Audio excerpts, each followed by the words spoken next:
aí, gente? Bem-vindos ao módulo 4 do Longevidade e Saúde Básico, o qual a gente vai dar sequência aos cuidados de saúde que você vai conseguir fazer no seu dia a dia para buscar o objetivo de longevidade com saúde. A gente já falou do básico, a construção dos pilares da longevidade, sendo que os principais, o básico, não dá para funcionar os restantes sem eles, é a alimentação saudável, com consequente bom funcionamento do aparelho digestivo e o intestino funcionando bem, e a prática regular de atividade física, priorizando o treino de força, em resumo. Ainda dentro dos pilares da longevidade e da saúde, coisa que é muito importante a gente conversar é sobre a saúde mental. Corpo e mente integrado, trabalhando juntos, visando longevidade e saúde. E olha, nesse ponto a gente precisa conversar sobre estresse e desestresse, sobre ansiedade e sobre higiene do sono. Eu vou deixar a higiene do sono para a aula seguinte, a gente vai falar aqui sobre estresse e ansiedade. Vivemos hoje um mundo extremamente estressante, cobrança, desempenho, metas, além de todo o ambiente relacionado ao estresse, rede social, necessidades de curtidas, likes, aceitação, é ou não é verdade? Trabalho em rede social, a gente vê isso, tem que tomar muito cuidado para não se tornar refém, escravo e como se a vida fosse somente ali na rede. Então, o que é preciso cuidar? Da saúde mental. E quando eu falo em cuidar da saúde mental, não é ir ao psiquiatra e tomar antidepressivo, ansiolítico, neuroléptico. A gente está tentando sair fora do remédio. Pode até ser utilizado, como eu já disse, como ponte para um ou outro problema, até que a pessoa tome consciência do seu problema, da sua ação, da sua proatividade, da sua participação na sua saúde e comece a executar o planejamento de vida saudável, de longevidade e de saúde. Então vamos entender o seguinte, gente. Vivemos hoje esse mundo, então as situações que nos causam estresse e desconforto, elas são inevitáveis. Todos nós passamos por isso.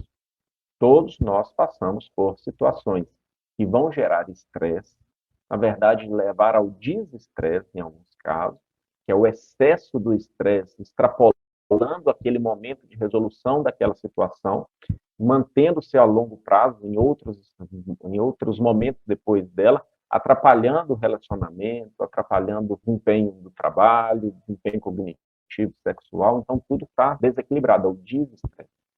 O estresse mesmo, assim, naquela situação do momento, ele pode ser até benéfico para você criar estratégias de vencer, de vitória, de luta, de vencer, para conseguir seu objetivo. Mas, como eu disse, a situação causadora, ela vai sempre existir enquanto estivermos vivos. A grande questão é como cada um de nós vamos lidar com essa situação. A gente pode até ali acelerar um pouquinho, ter um pouquinho de estresse para resolver naquele momento, mas depois acalmar. E mais, como que você vai carregar essa situação de ansiedade, estresse, tristeza que te acomete, que chega para você, dali para frente? É aí que entra a palavra resiliência. É um treinamento, primeiro, de entender que isso existe. Resiliência. A gente precisa entender a ser resiliente, ou seja, aceitar bem as situações, sabendo que elas existem, situações negativas, mas sem afetar a nossa saúde, sem afetar o nosso desempenho, sem afetar o nosso funcionamento neurocognitivo. E como atingir essa resiliência? Através de alguns exercícios. Primeiro, o exercício da gratidão. Acordar de manhã com o seu despertar e orar, meditar, agradecer, ser grato pelo seu dia, pela noite mesmo que mal dormida às vezes, pelo dia extenso de trabalho que você tem pela frente, pela briga que você teve com a esposa, mas que você tem a oportunidade de reconciliar. Então, isso é o exercício da gratidão. Faça isso logo pela manhã ao acordar. Isso vai elevar o seu pensamento ao nível de positividade. Trabalhar com pensamento positivo desde o momento de acordar muda seu dia. Seja grato, pense positivo. Pensar positivo sempre. Toda situação negativa, ela traz ali ao seu redor, por trás, algo de positivo que pode ser interpretado para melhorar no momento seguinte. Porque é fácil sentar na cadeira e ficar lamentando. É ou não é? Né? Mas é mais difícil você enfrentar a situação de cara, de frente, agradecer por tudo isso estar acontecendo e ainda pensar positivo. Mas é um exercício. Assim como se vocês estão aprendendo a exercitar, planejar, escolher bons alimentos, planejar atividade física regular num patamar de importância, tem que começar a pensar positivo e isso é o exercício da gratidão. Um outro exercício que vai combater a ansiedade e o estresse, além da gratidão, é o do perdão. Perdoar as angústias. Para a gente começar a fazer isso, não basta só pensar em perdoar. Aí eu mando os exercícios para os meus pacientes, que eu estou ensinando para vocês agora. Para você combater situações emocionais que causam angústia, tristeza, depressão e levam à ansiedade, primeiro ponto, você, sozinho, você vai fazer um processo de identificação. Identificar, anotar, pôr num papel e anotar no seu caderninho, na sua agenda, ou em forma digital, de forma reflexiva. A noite é ótimo para refletir, você acorda de manhã ali já com o pensamento para cima. Quais são os pontos ao longo de toda a sua vida que te trouxeram traumas, que você considera como negativo, que você não perdoou, que você não foi perdoado, que você sofre e sente, que te incomoda do ponto de vista emocional, às vezes até físico? Anota isso no papel. Primeiro, para você identificar, você não viver num limbo sentimental e emocional. Estou triste, estou ansioso, mas não sei por quê. Não sabe porque você ainda não quis entender, enxergar. Então pare, pense, reflita, anote, escreva, identifique. Na hora que você anotou, você vai ver aquilo ali, pronto, eu já sei o que me atrapalha. Aí você vai começar a enfrentar de frente os problemas, sabendo que tem situações ali que não vão ser resolvidas facilmente, mas você vai ler, olha, essa situação, se eu conversar com o fulano hoje, eu consigo resolver. Isso daqui tá difícil, não vai dar, vai depender dele também. Vou deixar por enquanto. Essa daqui, se eu trabalhar agora, vai ser um problema para mim. Então, mas pelo menos você identificou as razões dos acometimentos estressantes. Tem situações que são coisas pontuais do trabalho, você consegue resolver no dia seguinte. Então, isso é um exercício muito legal de se fazer para você ir se conhecendo e ir buscando, achando soluções, trabalhando caminhos para chegar a soluções dessas situações estressantes e que geram ansiedade e depressão. Gratidão, perdão, identificação do problema, para atingir a resiliência de lidar bem com essas situações. Então, isso são exercícios que devem ser feitos. Outros pontos que precisam ser feitos para melhorar a parte da ansiedade e depressão, aí sim a gente pode trabalhar com suplementação. Suplementação que vai ajudar no bom funcionamento intestinal, na boa produção de neurotransmissor.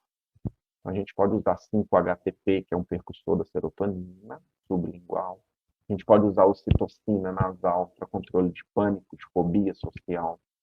A gente pode usar alguns adaptógenos, ashwagandha, não pode ser utilizado para quem tem doença autoimune, mas a ashwagandha ela traz um relaxamento. Assim como a rhodiola rosa, ela traz uma revigoração. Melissa é tranquilizante. L-teanina, um aminoácido excelente para também controle e gestão do estresse e da ansiedade. O relora, a gente tem a magnólia com felodendro, que atua na questão da ansiedade, que está vinculada à compulsão alimentar. É muito bom nesse sentido. Então a gente monta fórmulas de suplementação combinadas. O próprio Zembrim, muita gente falou disso, né? O Zembrim é ótimo para monitorização e gestão do estresse e da ansiedade. Mas, como sempre, tem de vir com os exercícios que eu falei, os exercícios mentais para conseguir exercer gratidão, perdão, identificação e lidar bem com os problemas. Pensar sempre positivo, acordar com positividade. Isso é muito importante. E você vai exercitando isso no dia a dia, vai se tornando uma situação corriqueira, fica automática, e você aprende a lidar bem com os problemas. Não podemos esquecer. A atividade física, ela libera a endorfina, que é um excelente antidepressivo. Então, é muito bom também, veja como as coisas vão se linkando.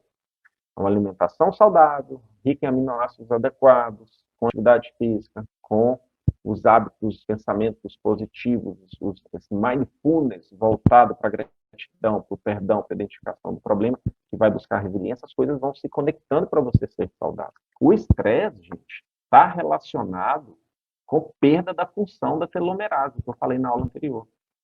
Então, leva ao envelhecimento celular precoce. E câncer.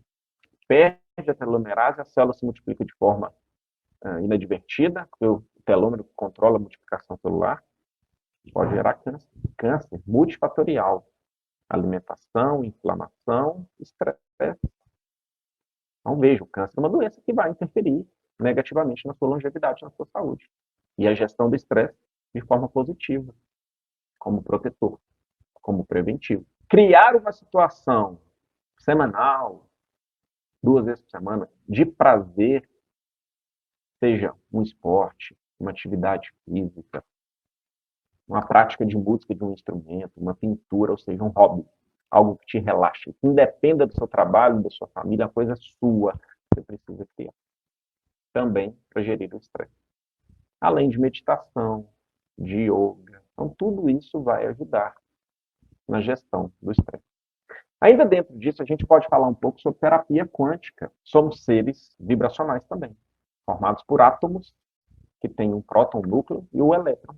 Elétrons girando, isso gera movimento frequente. Antes da gente ter sintomas, a gente tem alterações bioquímicas e hormonais e a gente tem ali problemas frequenciais. A frequência está ruim. Tratar a frequência com pensamento positivo, com esses exercícios de gratidão que eu citei, de perdão, com atividade relaxante, prazerosa, mas também com suplementação frequencial, é interessante. Ajuda na gestão do estresse. Então, aprendam a lidar com as situações, fazendo os exercícios, sabendo que isso existe, acontece com todo mundo, não se culpando, não se punindo, levantando da sua zona de conforto, saindo do sofá da lamentação, da lamúria e buscando solução. Às vezes com ajuda. Vai precisar talvez de uma terapeuta para te ajudar nesse caminho. Nem todo mundo consegue sozinho, mas você tem que querer. E esses exercícios mentais que eu falei de fazer em casa são fundamentais. Na próxima aula nós vamos falar sobre higiene do sono.